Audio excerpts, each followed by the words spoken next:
स्वामीनारायण हरे, स्वामीनारायण हरे। वचनामृत श्री सारंगपुर प्रकरण का 14वां। प्रमाद तथा मोह।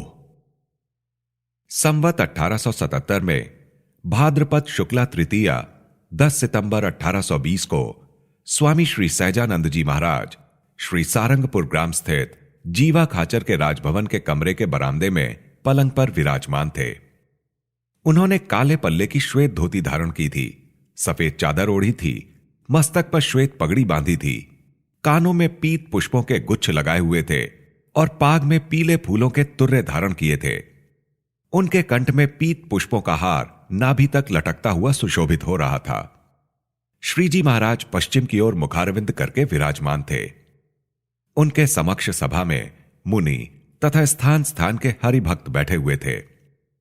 उस समय स्वयं प्रकाशानंद स्वामी ने पूछा कि भगवान ने गीता में कहा है कि जो भगवत भक्त भगवान के वैकुंठ आदि धामों को प्राप्त होते हैं वहां से उन्हें लौटना नहीं पड़ता, फिर भी वहां से जिसका पतन होता है वह किस दोष से हुआ करता है। तब श्रीजी महाराज बोले कि भगवान के धाम को प्राप्त करके वहां से कौन गिरा है, हमें एक तो बताइए। स्वयं प्रकाशानंद स्वामी ने कहा, वैकुंठ से भगवान के जय विजय नामक पार्षदों का पतन हुआ तथा गोलोक से राधिका जी तथा श्रीदामा को भी पृथ्वी पर लौटना पड़ा। फिर श्रीजी महाराज बोले कि जय विजय को भगवान ने इसलिए गिराया कि अपने सच्चे संत की महिमा से सब अवगत हों। जैसे सनकादि के समान साधु से जो भी द्रोह करेगा तो वैकुंठ आदि के समान धामों को प्राप्त करके भी उसका पतन हो जाया करता है, और जय विजय तो अपने तीसरे जन्म में पुनः भगवान के वैकुंठ धाम में पहुंच गए, इसलिए इन्हें गिरे हुए नहीं कह सकते। वह पतन भगवान की इच्छा से हुआ था। वास्तव में भगवान के धाम से गिरा हुआ उसे कहा जाता है जिसका भगवान से पुनः किसी भी प्रकार से संबंध ही ना रहे। और गोलोक से राधिका जी को लौटना पड़ा, वह भी भगवान की ही इच्छा थी। स्वयं भगवान को भी मनुष्य देह धारण करके अनंत जीवों का उद्धार करना था तथा अपने कल्याणकारी चरित्रों का विस्तार करना था। इसलिए कोई राधिका जी का पतन कहेगा तो उनके साथ भगवान भी गिरे हुए कहलाएंगे। अतः जो कोई भगवान की इच्छा से ही गोलोक से पृथ्वी पर अवतरित हुआ तो उसे गिरा हुआ नहीं कहा जाता। वहां तो भगवान की इच्छा को ही सर्वोपरि मानना, क्योंकि भगवान की इच्छा से तो अक्षरधाम से भी कोई मुक्त पृथ्वी पर देह धारण करे और जड़ हो वह भी चैतन्य हो जाए, और चैतन्य हो वह जड़ हो जाए, क्योंकि भगवान तो अत्यंत समर्थ हैं।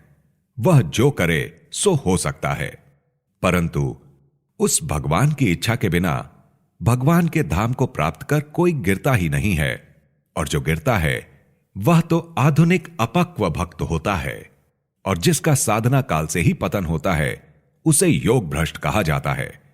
परंतु वैराग्य, आत्मनिष्ठा, भगवान की भक्ति तथा ब्रह्मचर्यादि धर्म द्वारा जो सिद्ध होते हैं वे श्वेत द्वीप निवासी मुक्त जनों के सदृश हैं। उनका कभी भी पतन नहीं होता।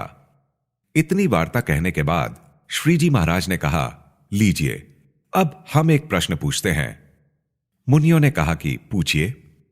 तब श्रीजी महाराज बोले, महाभारत के उद्योग पर्व में सनत सुजात ऋषि ने धृतराष्ट्र से कहा है कि प्रमाद और मोह दोनों का त्याग करने वाला सर्व प्रकार से भगवान की माया को तैर चुका है, और प्रमाद एवं मोह का नाम ही माया है। अतएव हम भगवान के त्यागी भक्त कहलाते हैं।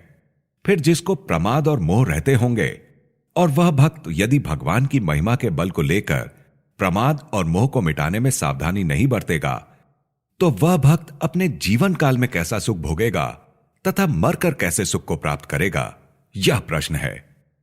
स्वयं प्रकाशानंद स्वामी ने उत्तर दिया कि भगवान का भक्त भगवान के महात्म्य का अत्यंत बल ग्रहण करके प्रमाद एवं मोह के न मिटने पर भी उसके संबंध में कुछ अधिक चिंता नहीं करता। तब श्रीजी महाराज ने कहा कि भगवान के जिस भक्त में प्रमाद और मोह रहे हों उन्हें मिटाने की सावधानी रखता हो उसमें क्या कमी है, तथा जो उन्हें मिटाने की सतर्कता नहीं रखता उसमें कौन सी विशेषता है। तब स्वयं प्रकाशानंद स्वामी बोले कि भगवान की महिमा का बल रखता है तथा अपने साधन का बल नहीं रखता, इसलिए वह विशेष ही है। तब श्रीजी महाराज ने संशय किया कि प्रमाद और मोह रूपी शत्रु रहने पर भी जो पुरुष गाफिल रहता है उसे आप श्रेष्ठ कहते हैं।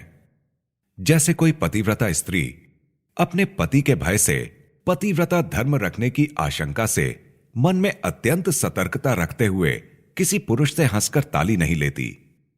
उसके मन में यह डर लगा रहता है कि मैं गफलत रखूंगी तो मेरा पति मुझे व्यभिचारिणी समझेगा और मेरी सेवा को अंगीकार नहीं करेगा, जिससे मेरे पतिव्रता धर्म में बाधा पड़ेगी, ऐसा समझकर सावधान रहती है।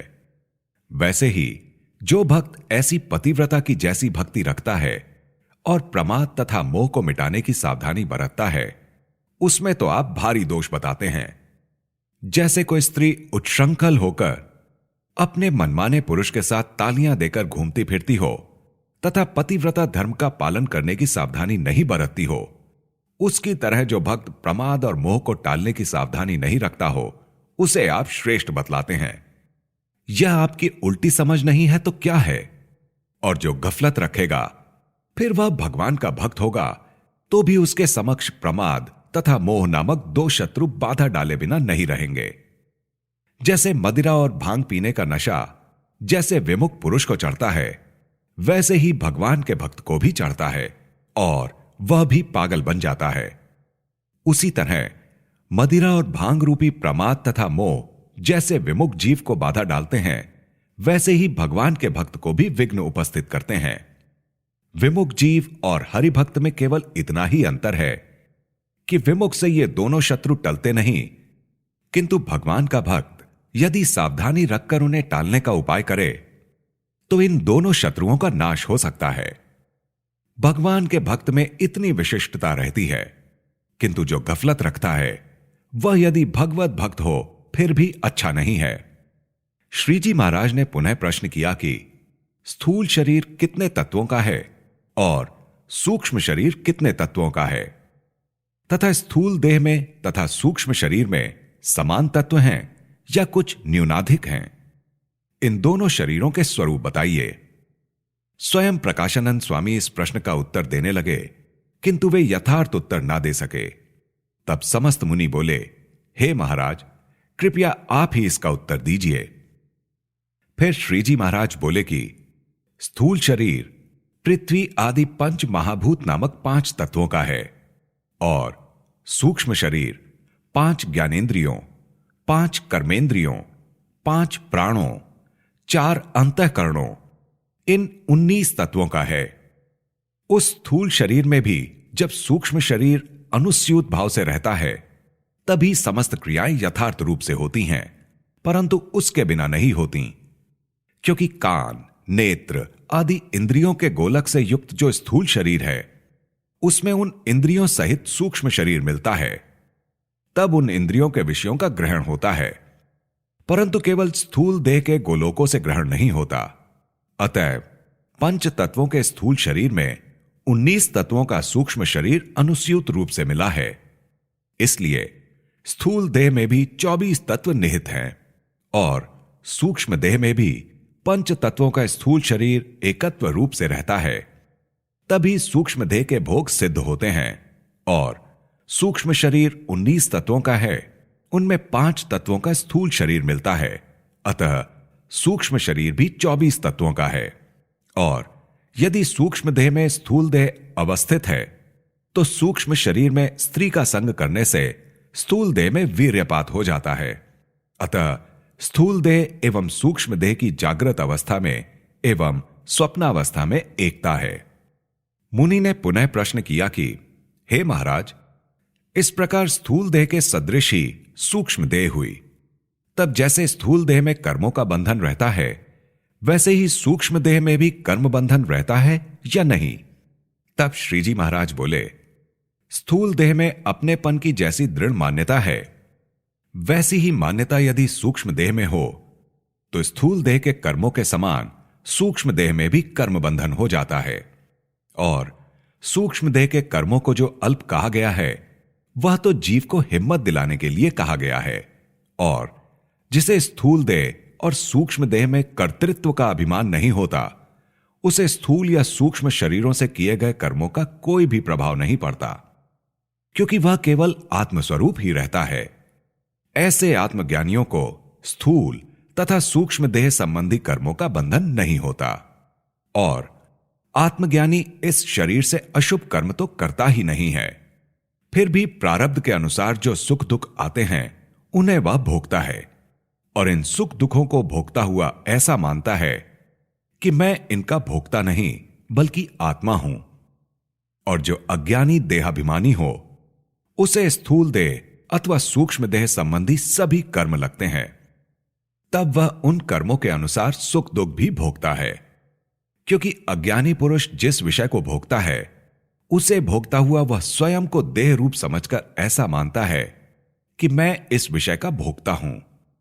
फिर जब उसका अंत समय आता है तब उस अज्ञानी जीव को यम के दूत दिखाई पड़ते हैं। उस स्थिति में उसे देह की विस्मृति और मूर्छावस्था हो जाती है। इसके पश्चात यमदूत आकर शरीर से जीव को अलग करते हैं। तब उस जीव को प्रेत का शरीर प्राप्त होता है, जिसके द्वारा वह यमपुरी के कष्टों को भोगता है। और भगवान के ज्ञानी भक्त को तो अंत समय में भगवान अथवा उनके संत के दर्शन होते हैं। उस जीवात्मा को अंत समय में देह की विस्मृति हो जाती है और मूर्छावस्था होती है। फिर वह शरीर को छोड़कर अलग होता है। तब उस भक्त को भगवान भागवती शरीर प्रदान करते हैं, जिसे धारण कर वह भगवान के धाम में निवास करता है। इति वचनामृतम। इस प्रकार से श्री सारंगपुर प्रकरण का 14वां वचनामृत पूर्ण हुआ।